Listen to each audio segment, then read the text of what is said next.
beras yang kita produksi itu sumbernya sudah tertentu ya.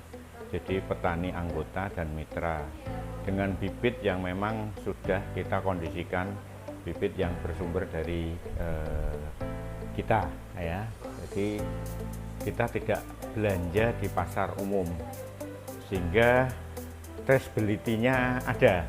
Nah, jadi beras ini yang nanam siapa, kemudian lokasinya di mana, ini bisa dilacak, ibaratnya bisa ditanyakan sumbernya. Jadi yang satu hal yang membedakan itu.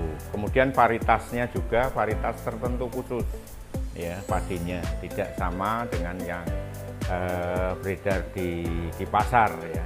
Untuk beras-beras khusus pun juga seperti itu, karena kita melakukan pemuliaan sendiri.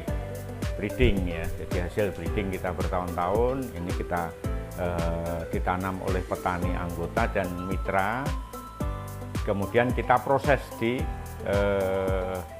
perusahaan ini, di pabrik ini, mulai dari pengeringannya kita tidak menggunakan lantai jemur tapi dryer ya, kemudian digiling ya, dari proses penggilingan itulah menjadi beras, baik itu beras merah, beras hitam ataupun beras yang lain-lain,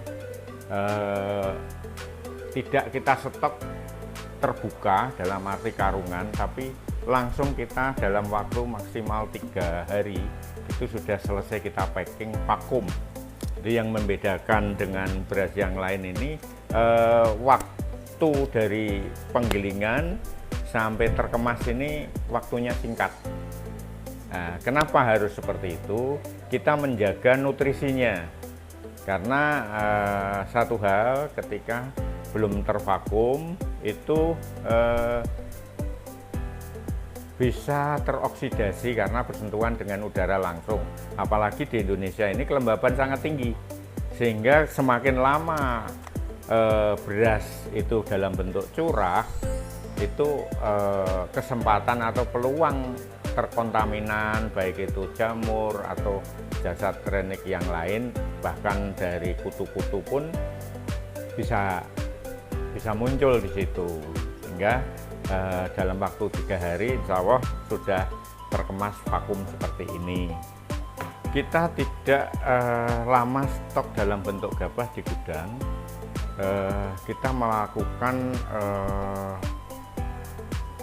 alokasi daerah-daerah tertentu yang panennya tidak bersamaan, sehingga stok kita itu beras tidak yang lama ya, paling 2 bulan itu sudah kita giling, sudah kita kemas. Nah, seperti itu.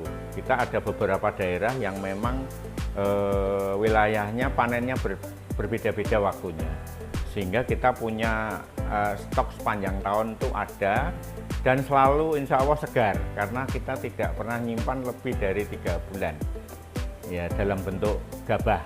Nah, kala ada eksportir daging ayam yang harus masuk ke Eropa, itu ada audit sampai detil pakan yang akan dimakan oleh ayam itu. Jadi bagaimana pest kontrolnya, bagaimana pergudangan pakan yang akan dimakan oleh ayam itu loh. Jadi itu sangat-sangat dijaga betul ya. Apakah gudang pabriknya ini ada hewan berkaki 4 kecil-kecil itu ya, ada tikusnya, kemudian ada burung yang masuk, kemudian kadar makanannya seperti apa dan sebagainya. Ini sangat diaudit oleh suatu surveyor, lembaga surveyor yang nanti mengaudit itu memberikan sertifikasi bahwa daging ayam yang akan diekspor ke Eropa itu benar-benar pakannya itu tanda kutip kalau kita manusia higienis gitu loh.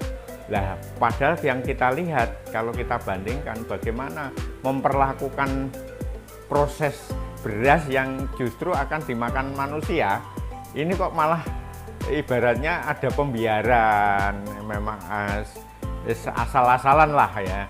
Bahkan ya mohon maaf ketika di pasar atau di gudang-gudang itu bahkan untuk nyampur-nyampur dan sebagainya itu diinjek-injek ya. Nah, ada kaki yang bekerja itu sambil keringatnya netes dan sebagainya.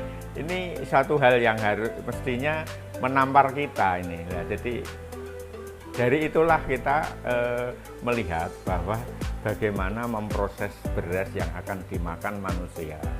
Bukan hanya dari sisi nutrisinya saja yang harus kita jaga, tapi proses itu sudah memenuhi standar ya layakan lah sebagai pangan manusia.